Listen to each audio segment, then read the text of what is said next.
Amy, I have an itch and it is for a spicy dark romance and I need one bad. I have the book for you. It is A Reign of Shadows and Endings by Melissa K. Rorick. It was an instant New York Times bestseller.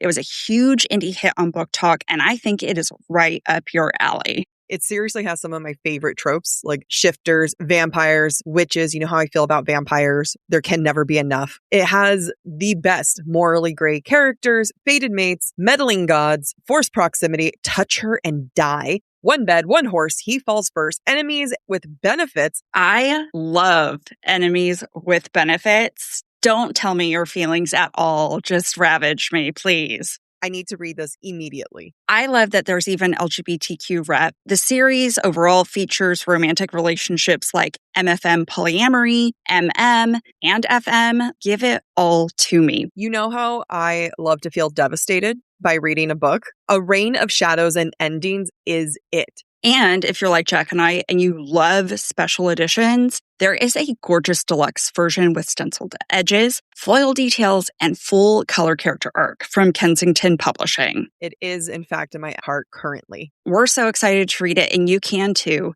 You can find A Reign of Shadows and Endings by Melissa K. Rorick wherever books are sold in print and in ebook. You can also find Melissa online at her website, melissakRorick.com, at Melissa_K_Rorick on Instagram, and at author Melissa K. Rorick on TikTok. That's ROEHRIC.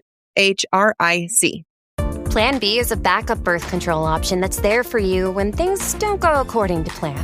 It specifically works after unprotected sex and before pregnancy occurs by temporarily delaying ovulation. Plan B is available nationwide at all major retailers and through delivery apps like DoorDash. No ID, prescription, or age requirement. It's the #1 OBGYN recommended brand of emergency contraception, and it won't impact your future fertility. That's freedom to be. Use as directed.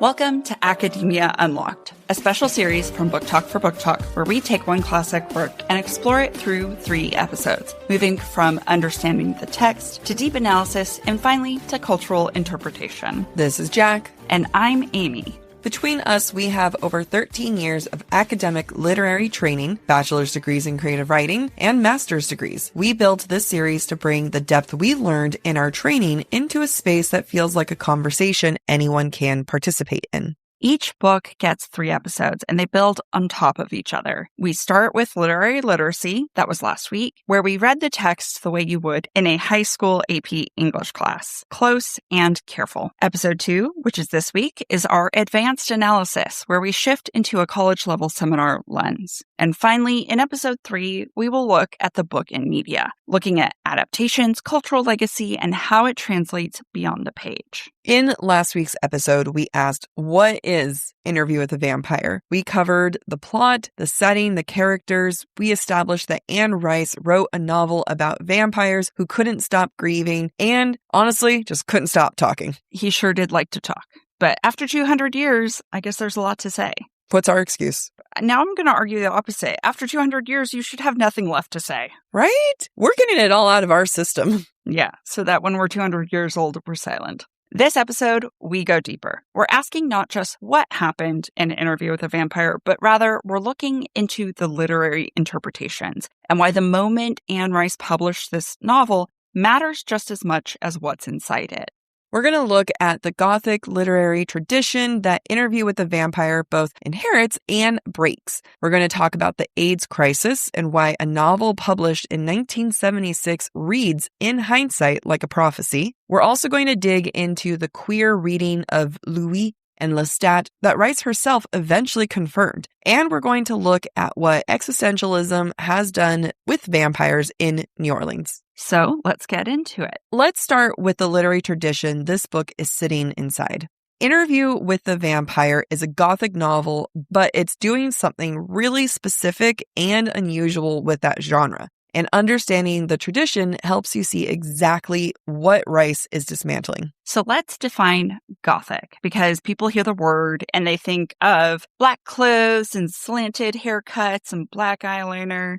And Mom, it's not a phase. It's not a phase, and My Chemical Romance and graveyards and Buffy. And you know what? It's not wrong, but that's not the full picture we're looking at today. Gothic literature as a genre emerged in the late 18th century. You're going to be thinking Mary Shelley's Frankenstein, Bram Stoker's Dracula, hence why we're bringing some of that here with Interview with the Vampire, as well as Edgar Allan Poe's short stories. The hallmarks are traditionally the imagery of decay, the past haunting the present, an atmosphere of dread, and a figure who exists outside the boundary of what's natural or human. The Gothic is obsessed with what gets buried and what refuses to stay buried. Now, pre-Anne Rice, the vampire in Gothic fiction was almost always a monster. Dracula, for example, is a pure threat, an evil threat. At no point is he conflicted about what he's doing, and he doesn't get interviews. So can we objectively say that's true? I don't know. No. However, we're going to. We don't know. Yeah. Now let's talk about what Interview with the Vampire inherits from the Gothic tradition before we go into what it breaks. First, we have the decaying imagery and the grandeur of decay. That can be seen in Louis' plantation in Louisiana. We can see it in the crumbling estates of Europe, the Théâtre des Vampires. All of those have kind of this moldy, falling apart, decaying feeling. Gothic settings don't just set a scene, though. They externalize an internal state. So the decay on the outside is reflective of the decay on the inside. Hence, why those specific areas, the plantation, the estates in Europe, theater, those are decaying on the outside because there is corruption or decay on the inside. We then have the monstrous outsider. The vampire, in general, exists as that external figure outside the human world, exists at the margins, kind of like a parasite feeding off of humanity. It is still monstrous in its own way if you think of Lestat and the vampires at the theater. We also have the past haunting the present. Louis is stuck in the past. His memories of his dead brother, his family, of Claudia eventually, all those things haunt him. He is an 18th century man walking through modern San Francisco talking about the past. He is really struggling to even mentally extract himself from it. And finally, we have this idea of the uncanny, the familiar made strange. For example, Claudia, a child who is ancient.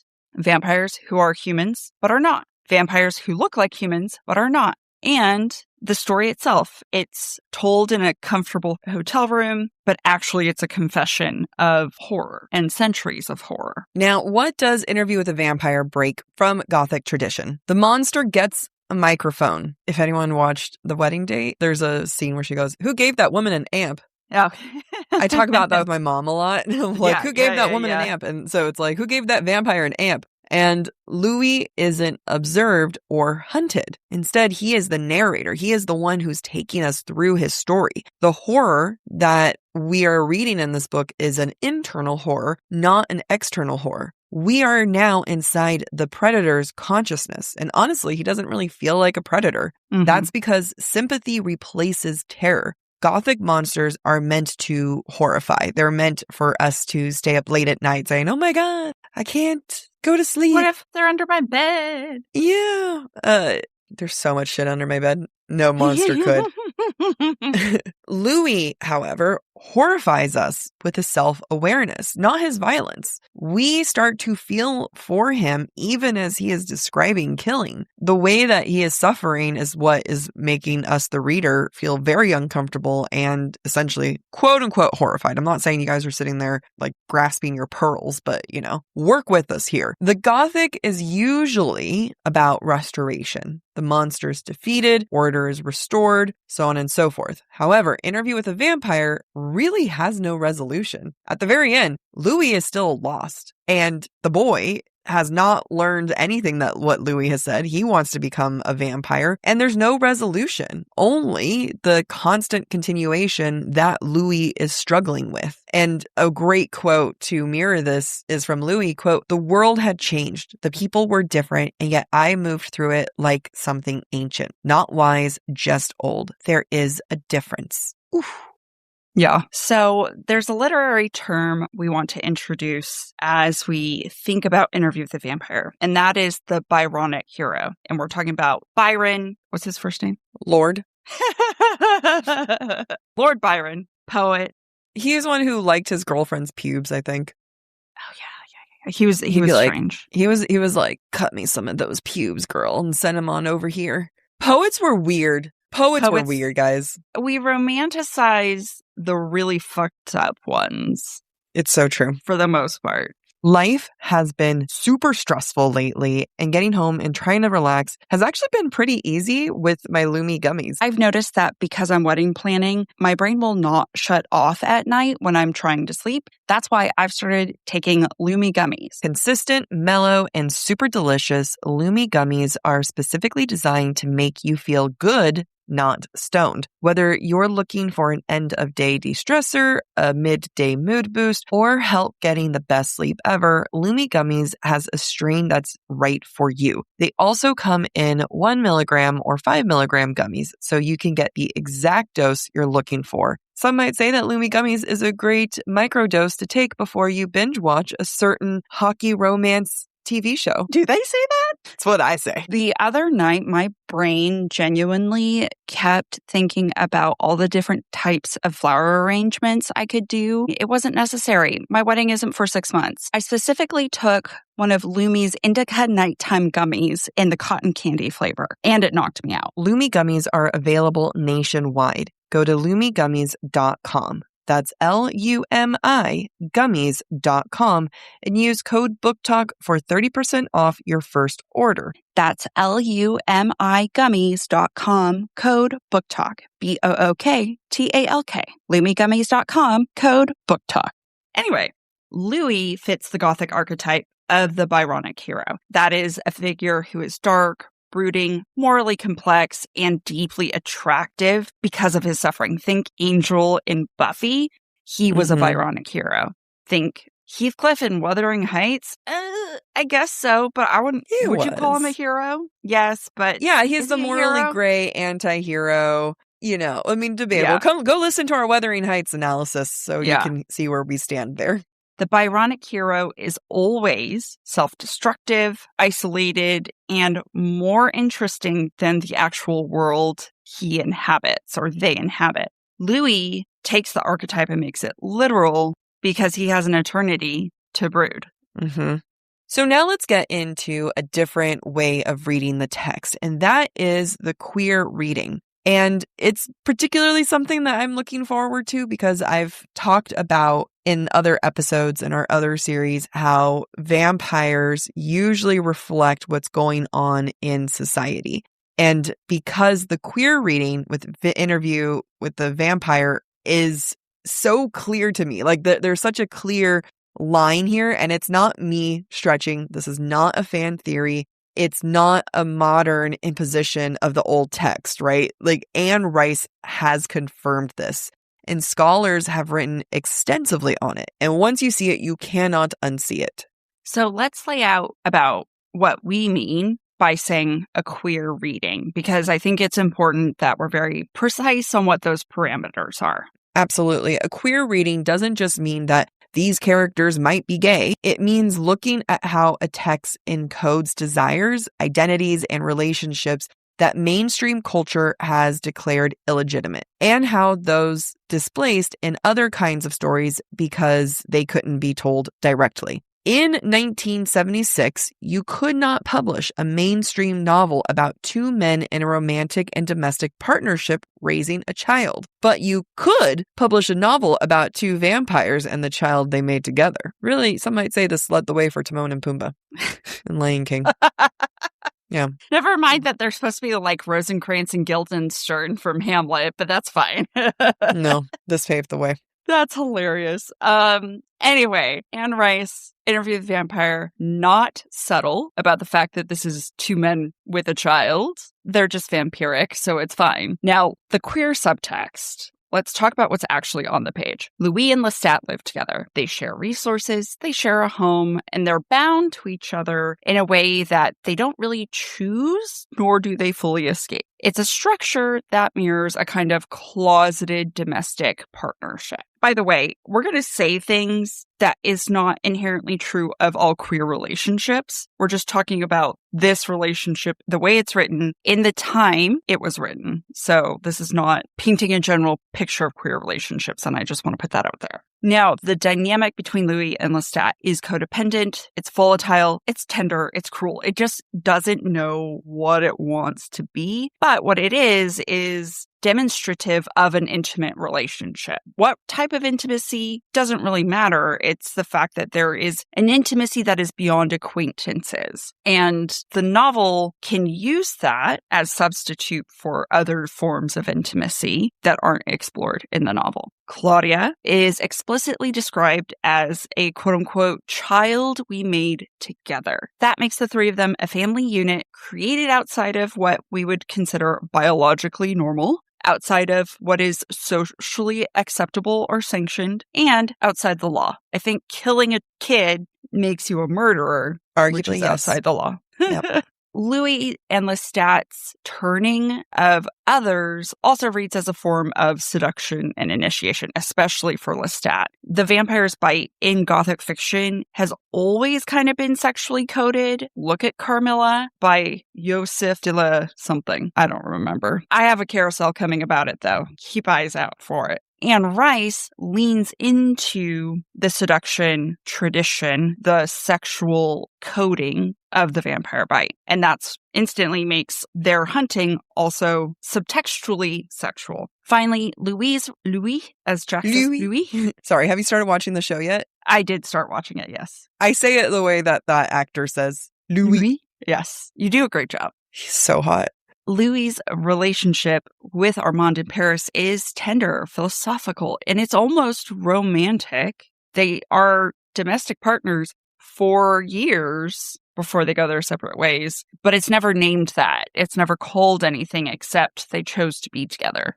Rice herself grew up Catholic in New Orleans, which talk about a way to grow up, you know? Mm-hmm. She understood what it meant to carry a desire or an identity that your community told you was a sin. The vampire in her hands or in her pen becomes a vehicle for that experience. Someone who is what they are, yet cannot help what they are, and must exist in a world that would destroy them if they fully understood them. Mm-hmm. That's heavy. That is heavy. That is heavy. I understand that in my own way. Now, here's what makes Interview with the Vampire literature rather than just allegory. Anne Rice doesn't make it a one-to-one stand-in. Louis isn't the gay character. He's human as well as vampire. And because of that, he is layered. He contains multitudes of emotions, identities, and feelings. The queerness of the story of Louis is in the structure of the novel, in the silences, and in the displacements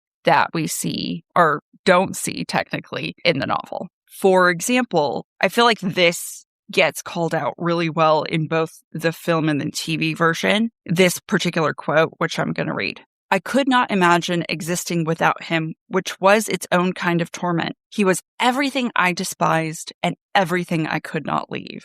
I feel like that's descriptive of a lot of people's relationships. And it's very, very potent for Louis and is explored in the novel as well as the adaptations. Now, note that Rice herself later on wrote Lestat as explicitly bisexual in later novels. And I think you get those vibes in the adaptations as well. But the queerness of or in Interview with the Vampire operates through implication, suggestion, and structure rather than explicit declaration, which in a lot of ways is arguably more powerful. Not everybody might agree with that if you are looking for queer representation, but the presence of it without naming it is still very compelling in this novel. Mm-hmm. I am so excited for us to go into the Tom Cruise and Brad Pitt adaptation, the 1994 adaptation, and compare it to the modern TV show. I still have yet to watch the movie, so I'm excited to do that. I would say I'm going to do it tonight. However, the realistic thing that I will be doing is finishing off campus. So sometime this week I will watch the adaptation. But the way that the TV show handles the queerness, I love. That was my first introduction to Interview with the Vampire. So when I was reading this, I was like, so when do the boys kiss? Because I want the boys to kiss. But I still found this book to still be really queer. So even though it was kind of like what you're saying is it's not said, but it's there, I felt that very much so with this book. I am so curious to see if that's felt at all in the 94 movie. I'm conflicted how you're going to feel about it because you've watched the TV show first. Because it is not the same. I don't get the boys to kiss. The boys don't kiss. The film is pretty loyal to the book. Okay. So I will be interested to see how you feel about the queer level of I'll have to watch Heated Rivalry after to get it out of my system. To not have Tom Cruise and Brad Pitt make out with each other. Oh, a girl can suffer. Okay, so a little bit more about queer theory. I know we talked about it, but this is a podcast. We're going to keep talking about it. Queer theory as a formal academic discipline emerged in the early 1990s after Interview with the Vampire was published. But the mode of I'm not saying that it was established because of Interview with the Vampire. I just want to say that. I know for a second, I'm like, wait a minute. It sounded like that was the implication. Yes, that is not the implication. This is just how time works and things happen around the same time. But the mode of reading it describes looking for displaced code or subversive representation of non-normative desire and identity applies retroactively. And personally, that's one of my favorite things about queer theory, going in literature and applying it retroactively and looking back and be like, wow, history was super gay. Yeah. If there's anything that I've learned is that books have always been super gay and everyone just wants to fuck their cousin. Yeah. Not that we're saying one equals the other. I'm thinking about Wuthering Heights. Everyone wanted to fuck their cousin in Wuthering Heights. Yeah, that's I'm not saying that they were queer, therefore wanted to fuck their cousins, but it's just one of those things when you start looking in like past books, you're like, wow, there's a repeated theme going on here. Or they were just very gay and horny, aka Carmilla. I'm going to keep going back to it because it was so gay. And so horny. Yeah, I loved it. I was disappointed it was so short.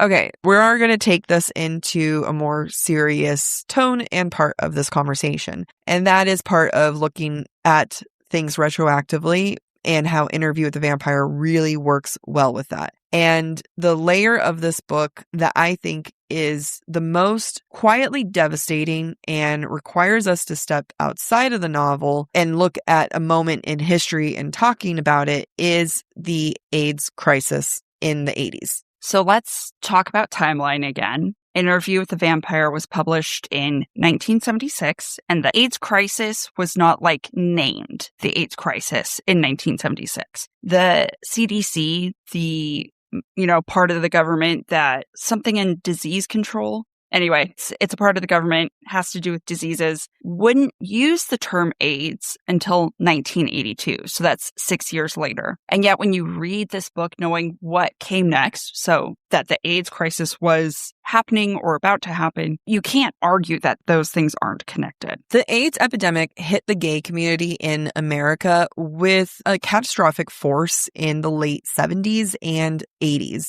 It's something that Amy and I were not alive for, and we can only look back at photos, videos, and history and how it was documented. But by the mid-80s, entire communities were being decimated by the AIDS epidemic. Young men were dying, being abandoned by their families, being denied treatment, being told by their government and their church that they deserved what was happening to them. It was a period of grief so concentrated and so unacknowledged that an entire generation of queer people lived with loss as a constant companion. Like when I think about growing up I remember two things. One, the image of Princess Diana, like going to the hospitals and hugging a patient who had AIDS. Again, that happened way before you and I were born, but that was like something that would be replayed a lot because no one would even touch anyone that had AIDS. And the other one, I just remember it being almost like an insult or a joke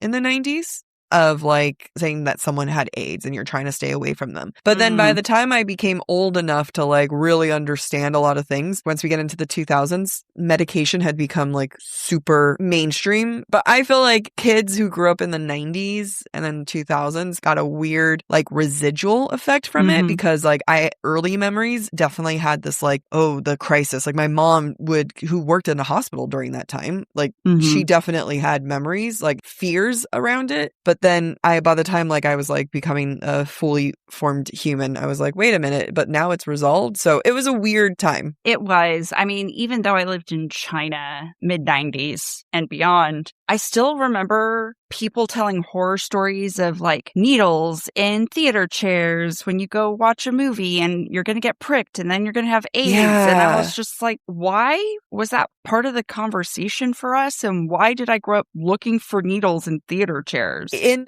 candy. That was the other thing. Careful, there'll be needles in your Halloween candy and you're going to get AIDS. And I know occasionally like there were people who would get AIDS not because they were part of the queer community, but because of blood transfusions. And I think that didn't help. You know what I mean? And I think even for a long time, I don't know what it is now, but for a long time, if you were gay, you weren't allowed to donate blood. I think that might still be the case for gay men. Wow. Let me check. I want to check that. Blood donations is now more inclusive for the LGBT community. Many are now able to donate blood through a new inclusive screening process that expands blood donor eligibility and eliminates questions based on sexual orientation. That's good. Yeah, I think it depends on the facility as well. Because I feel like the last time I did this, I got a lot of questions about what sexual acts I do or do not perform. Oh, because you had to write you're queer.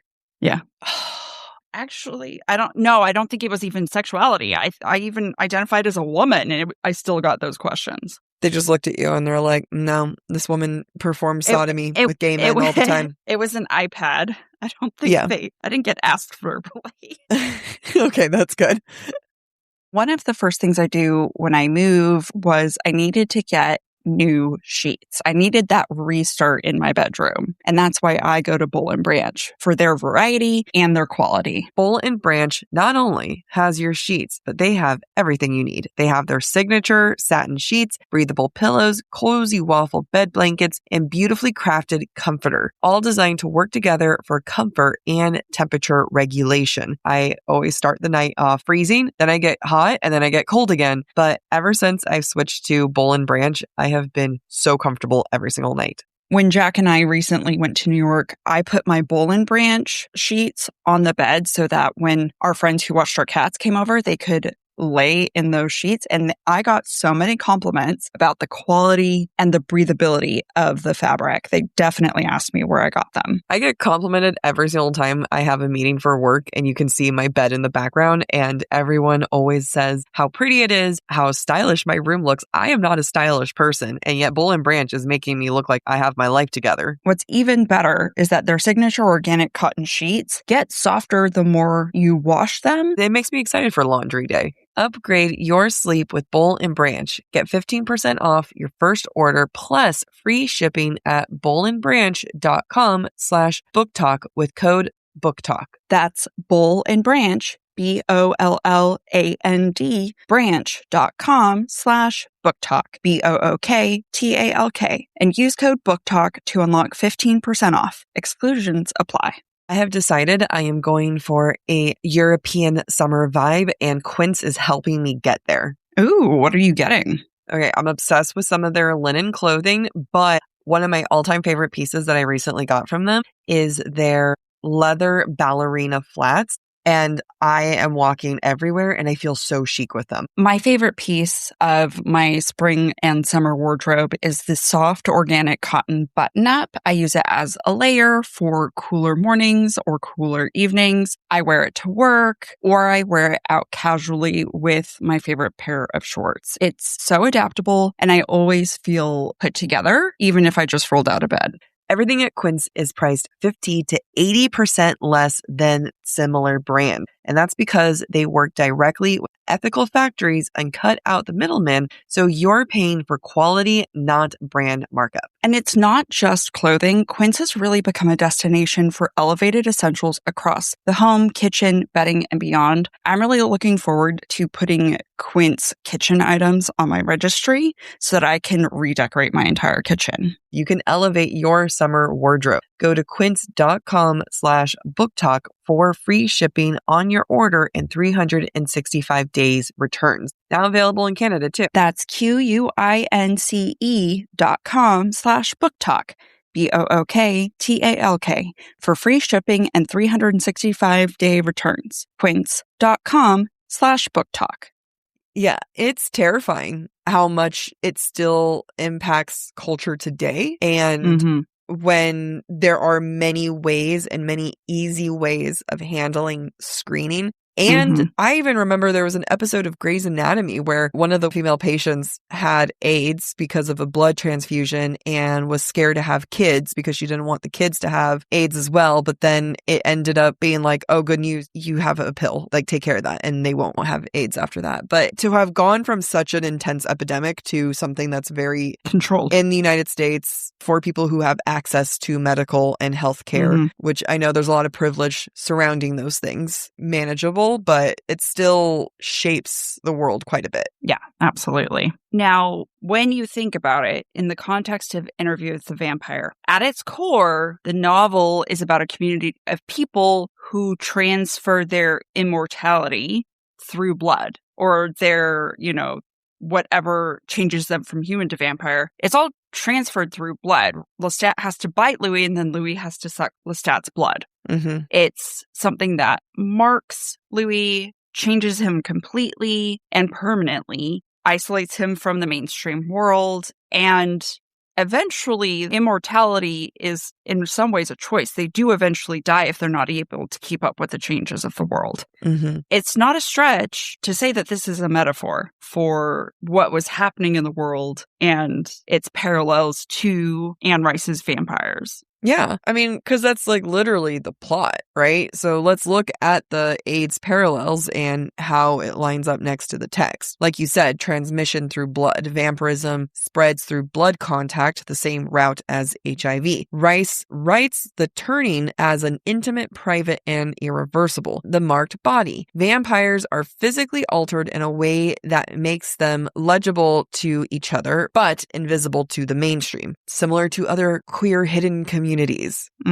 We weren't many years from it being legal. Your LGBTQ were allowed to be openly gay in the public, and you're still having to fight for many, many rights at this time. So there had to be ways of identifying one another within the queer community, just like the vampires learn to identify each other. Grief without end. Louis loses Claudia, loses Armand, loses everyone he loves over the centuries. The novel normalizes a relationship with loss that was about to become the defining reality for a generation of queer men. Abandonment by institutions, which I think is one of the heaviest comparisons here. Vampires have no church, have no state, have no legitimate community. Their existence is outside of every sanction structured. This maps onto the experience of the LGBTQ plus people during the AIDS crisis who were explicitly abandoned by the government, medical institutions, and religious communities. And finally, the Theater des Vampires as the coven that destroys its own. Armand's coven executes Claudia for an internal quote-unquote violation. There's a reading here of how community polices itself under external pressure, turning inward when threatened. I think that's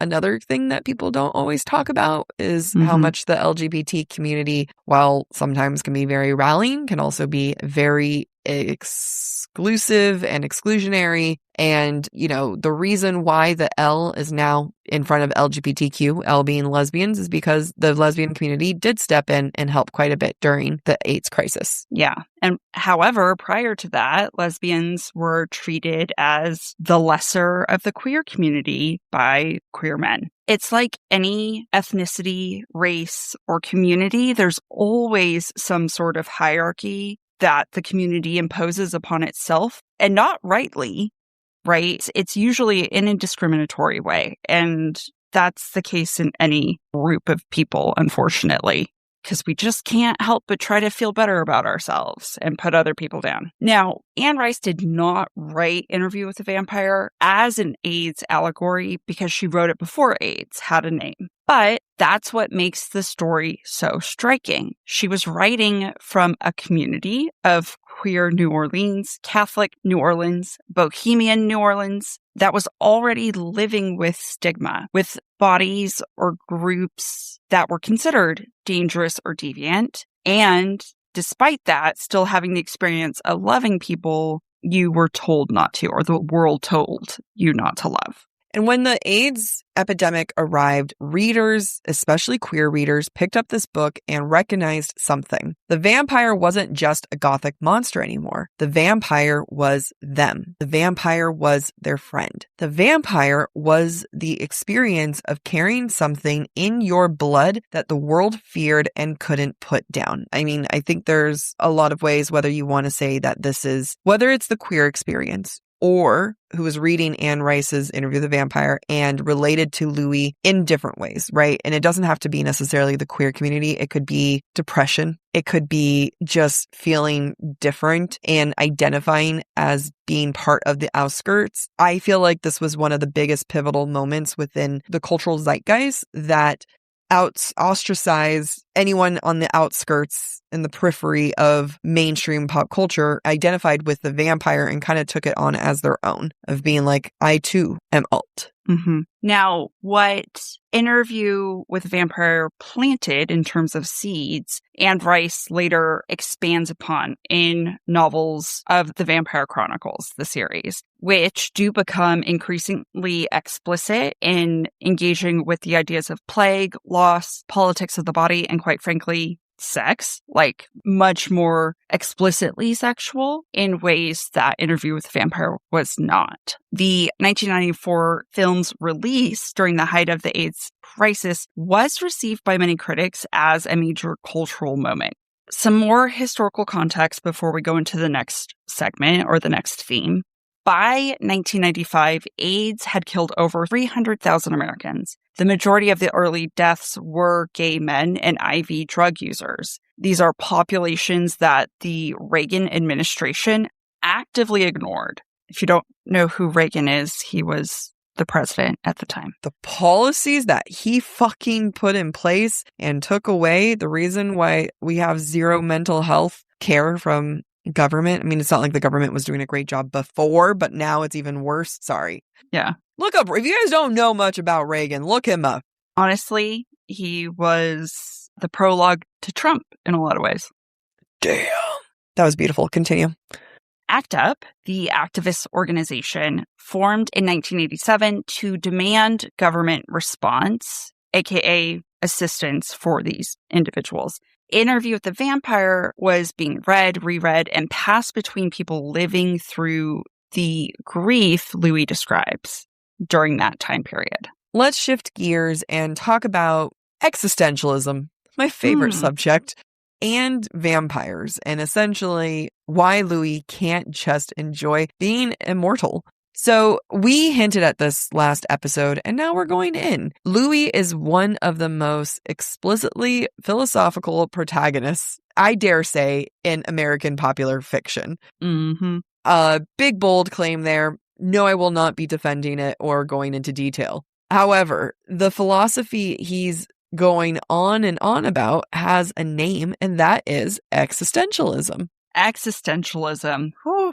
It's a very, very popular topic in literature, and it's the philosophical tradition that explores this idea that existence precedes essence. What do I mean? You're not born with a purpose. There's no God handing you meaning. God did not create you for a purpose. You're just kind of thrown into the world. You know you're going to die, or in Louis' case, you know you're going to live forever. And you have to figure out what that means and how to survive it. The major existentialist thinkers include Sartre, Camus, and de Beauvoir. They were writing in the aftermath of World War II, grappling with how to make meaning in a world that had just demonstrated it could destroy itself. The answer was you have to make meaning yourself. Authenticity is the only God you have. This is so relevant in today's day and age, I dare say. Yeah. Unfortunately, my English teacher in high school made me read a lot of Sartre and Camus. And I would say it was a little more bleak than that. Their attitude was a little bit more like, there is no reason why we're alive. And it was kind of just like, suck it up, buttercup. I read Simone de Beauvoir, and I liked her. Oh, did you? Yeah. Oh, I did not read de Beauvoir. I read Sartre and Camus because apparently my English teacher preferred the white men. Your English teacher? Seriously? No, Simone de Beauvoir, she wrote The Second Sex, right? Yeah, The Second Sex. Yeah, she wrote The Second Sex. That was like baby feminist Jack got into feminism with The Second Sex, and how historical and social construction of the, quote, woman, arguing that women are treated as the other in a male-dominated world. And one is not born, but rather becomes a woman as other. Like, I think you would enjoy it. It's an interesting read, and I didn't find it to be as depressing at the end. I mean, but then I went and wrote a paper, so maybe I channeled my energy into that. Maybe. Yeah, I might need to go back and read all of the existential theorists or thinkers as an adult. You'd be in because a good place now to do it. Yeah, I think I would be better able to process, comprehend, and think about it. Whereas my baby Mormon brain, struggling with my identity as a 9th grader, didn't need to read Camus. I did a lot of research on Buddhism my freshman year of college. I wasn't going away from the Catholic Church because you could be Buddhist and Catholic, but you can't be Catholic and Buddhist. There's some kind of thing there. But Buddhism kind of being it's all suffering. Mm-hmm. It all sucks. And then you die, but and then you have to do it again. Yeah, but it is what it is. And I think you just kind of get on board with that. I mean, again, authenticity is the only God you have. Once you get on board with that, life can be easier.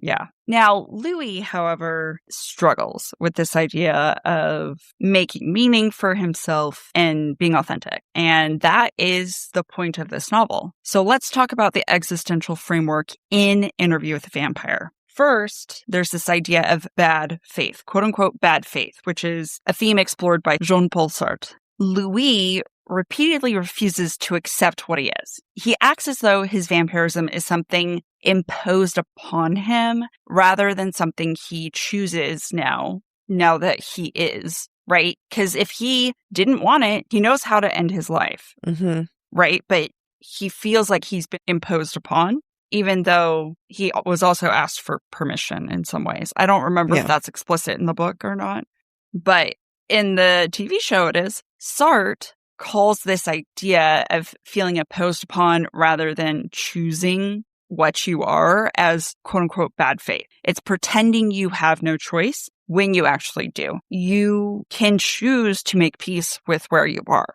Louis, in 200 years, has not done that, and he continues to have bad faith. So now let's get into the absurd, which we see with Camus. Camus argued that humans crave meaning in a universe that offers none, and that the only honest response is to live anyway, in full awareness of the absurdity. Louis knows there is no meaning, yet he cannot accept it, and he keeps searching. That gap between knowing and accepting is his entire personality. Guys, I'm not saying that this is the way you have to think. These are just existential philosophers and their thoughts. Now let's look at the idea of authenticity. Lestat, perversely, is probably the more existentially authentic character when compared to Louis. Lestat has chosen what he is, and he does it without guilt. He kills without guilt. To have guilt is to suggest that he's not okay with who he is or what he's doing. which clearly he's fine. Louis, on the other hand, finds the act of being a vampire monstrous. But Lestat argues, and maybe rightly so, that Louis's guilt is performative. It's not a solution. Feeling guilty is never going to change how he feels about what he is. It's not going to change what he is. Therefore, in some ways, guilt is performance. Have you heard of the concept of the performative male? Mm-hmm. Yeah, where, it's like he reads like really philosophical books in public. Honestly, he probably would start quoting Camus and then being like, but he's such a deep feminist and is able to be an ally, but it's also performative. Mm-hmm. And I find it to be a very male thing. And in many ways, Louis is so male. So performative. So performative. Yeah. I have an even better real life example from last night, if you want to hear it. Oh, yeah. Love it. Amy is currently in Vegas right now. I'm currently in Vegas, coming back from a concert. We took the double-decker bus that goes up and down the strip. Mm-hmm. It's called the Deuce. I don't know why. Anyway, so we're on the bus. My sister's friend who's sitting next to my sister is like, okay, this is my stop. Bye. Gets off the bus. My sister, 5'2", not even 100 pounds, tiny little Asian woman, is sitting there alone. And then some older man comes up and without asking, hey, can I sit with you? He just is like, scoot over. Why are you taking up so much space? Why aren't you sitting by the window? You need to move. And he was being so aggressive. And my sister is in shock. She's like, what the fuck is going on? It's 11 o'clock at night. So I get out of my seat and I'm like, sister, come sit next to my fiance. And so the guy sits down in my sister's seat and I go up to him and I'm like, scoot over. And he's like, no, you can sit by the window. I was like, no, you're already sitting down. Scoot over. And people on the bus start getting really anxious. And so other people are like, no, just come sit with us. Just come sit with us. And so I do, because I was about to punch this guy in the face. The guy behind him starts being like, dude, why didn't you just move over? Yeah. Why are you being such a dick? And argues with him for 5 minutes. And then my sister told me, because I was too far away to hear the rest of it, it was starting to get really uncomfortable, really confrontational. But it was obvious this guy was doing it to be a good guy, quote unquote good guy, and doing the performance for his girlfriend who was sitting next to him. Because by the end of the trip, by the time they both got off the bus, both men had made up and were pals. And not that they knew each other, but they were just talking sports now. Well, it comes down to why didn't he say anything during the moment? Yeah. Why is it that the man says something once you walked away? Mm-hmm. One's actual responsibility of having to step up and defend or be there for a person, let alone a woman, having to be there. Hey, if you actually cared about it, you would have stepped immediately been like, hey, bro. Or when he went and talked to your sister that way, she's tiny, not having someone come up and be like, bro, calm down. Yeah. Or while you were there, hey, having to wait for you to leave to then. Yeah. Yeah. And I'm just because the guy was a 300-pound older man with an accent. I'm not going to say what, because that's not the point. My sister obviously couldn't understand him. Yeah. And was terrified. He's standing over her. You don't get up and help? Yeah, anyway. Yeah. Performative male. Performative male. And what hurts me the most is performative males come in many forms. I feel like performative males often pretend like they're allies without doing any of the work, but there's a lot of other versions of performative males, performative protectors, performative. And you get them liberal and conservative, right? Yeah. I unfortunately feel like most of the men I've dated have been performative. They swarm to you. They do. They love me. Moths to a flame. They love me. What can I say? I'm the stage. They're my performance. Additionally, we have freedom as a burden. Existentialism insists that radical freedom is terrifying, not liberating. Louis has forever. He can do anything, and he is paralyzed by that fact. Immortality is ultimate existential trap. Infinite freedom with no anchor. I think that toddlers are a great example of this. People need structure and people need order.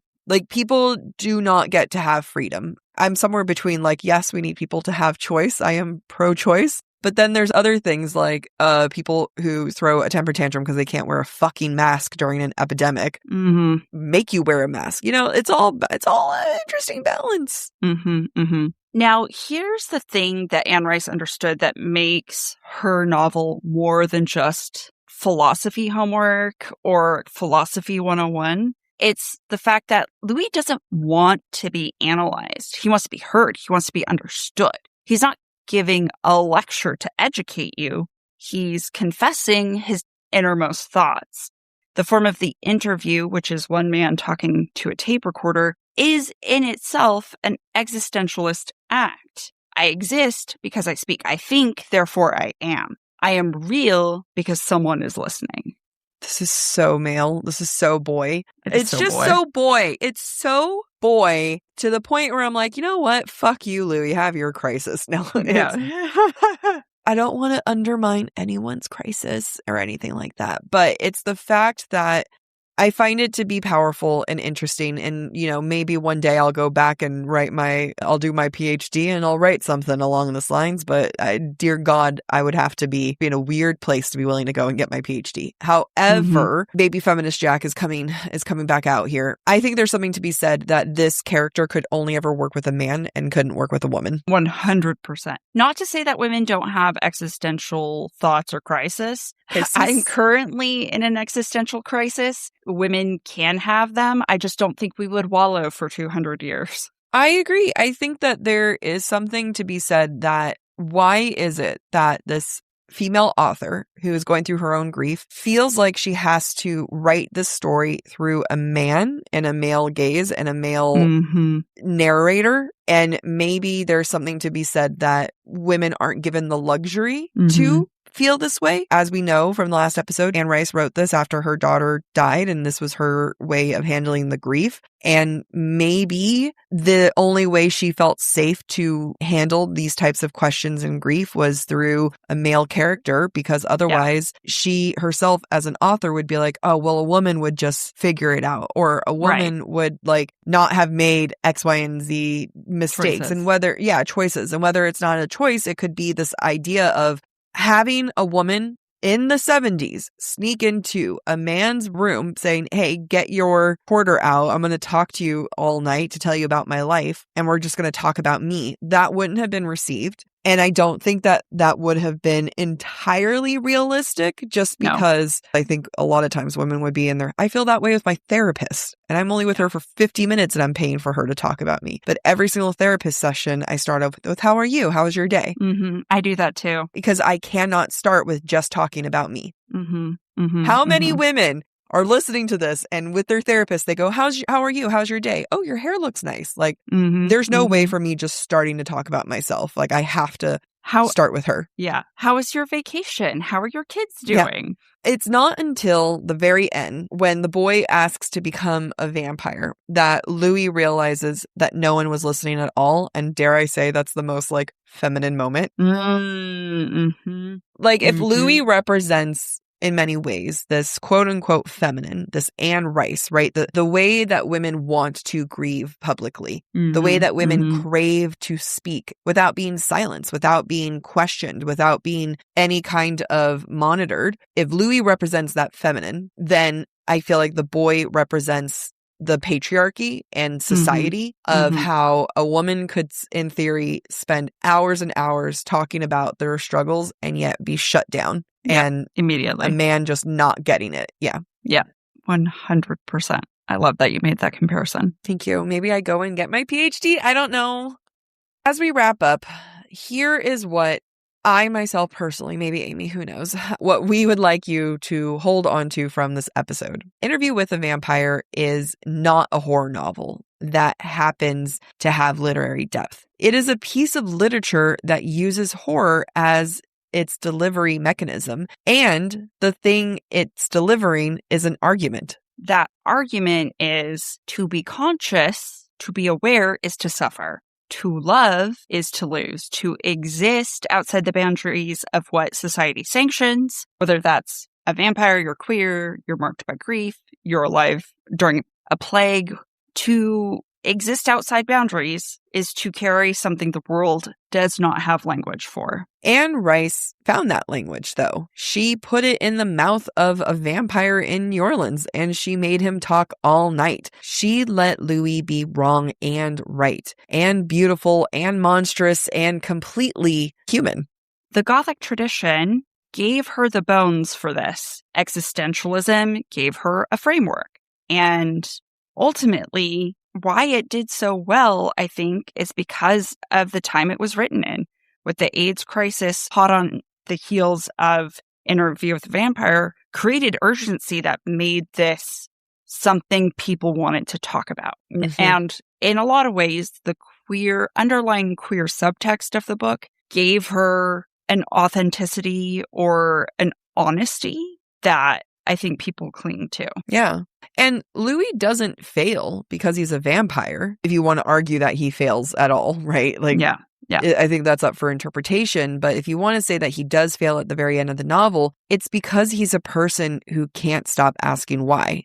I mean, that's why you could argue he's failed as a vampire. Anne Rice knew, writing in 1976 in New Orleans, in the middle of a community about to be destroyed. And that's why Anne Rice knew that asking why is both the most human thing you can do and the one thing that you will do that will never save you. Next week, we will be talking about the film and TV show adaptations. It's a 1994 film with Tom Cruise, Brad Pitt, and then the 2022 AMC series. We'll talk about what changed, what didn't, what the casting of those two projects, wildly different, and what they say about how culture and time period read the book and interpret the book. I'm so excited to watch the movie because that AMC show Lestat is my Lestat. I love that Lestat with every fiber of my being. And I'm open to love another Lestat, but I love that Lestat. Tom Cruise is my Lestat. So yeah, they're very different. I'm so excited. Yeah. TV show Lestat's very sex, drugs, and rock and roll. Yeah. And very blonde Henry Cavill. Let's sign off. Thank you for listening to this episode of Academia Unlocked with Book Talk for Book Talk with Jack and Amy. If you're enjoying the show, don't forget to rate, review, and subscribe on your favorite podcast platform. It really helps other readers find us. And of course, we'd love to hear what you thought of today's episode.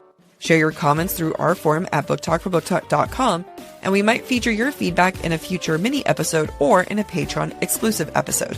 For merch and more ways to support the show, head to booktalkforbooktalk.com. You can also follow us on TikTok, Instagram, and YouTube at the handle booktalkforbooktalk. And don't forget to join us by subscribing to the Subtext Society Journal.substack.com to get more insights into the romantasy and romance genres. Bye.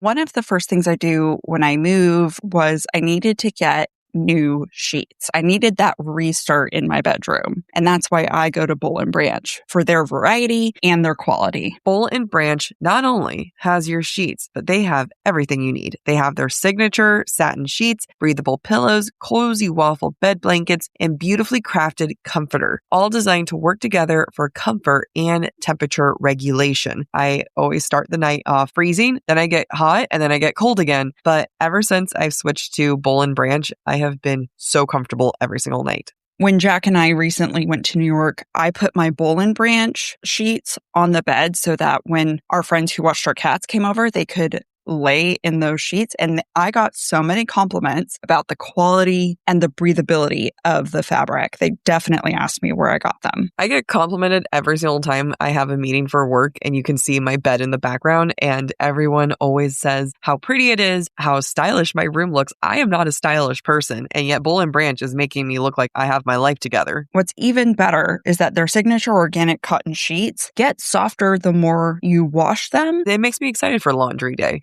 Upgrade your sleep with Boll & Branch. Get 15% off your first order plus free shipping at bollandbranch.com/booktalk with code BookTalk. That's Boll & Branch, BOLLAND branch.com/BookTalk, BOOKTALK, and use code BookTalk to unlock 15% off. Exclusions apply. I have decided I am going for a European summer vibe, and Quince is helping me get there. Ooh, what are you getting? Okay, I'm obsessed with some of their linen clothing, but one of my all-time favorite pieces that I recently got from them is their leather ballerina flats. And I am walking everywhere and I feel so chic with them. My favorite piece of my spring and summer wardrobe is the soft organic cotton button-up. I use it as a layer for cooler mornings or cooler evenings. I wear it to work, or I wear it out casually with my favorite pair of shorts. It's so adaptable and I always feel put together, even if I just rolled out of bed. Everything at Quince is priced 50 to 80% less than similar brand. And that's because they work directly with ethical factories and cut out the middleman, so you're paying for quality, not brand markup. And it's not just clothing. Quince has really become a destination for elevated essentials across the home, kitchen, bedding, and beyond. I'm really looking forward to putting Quince kitchen items on my registry so that I can redecorate my entire kitchen. You can elevate your summer wardrobe. Go to quince.com/booktalk for free shipping on your order and 365 days returns. Now available in Canada too. That's QUINCE.com/booktalk, BOOKTALK, for free shipping and 365-day returns. Quince.com/booktalk.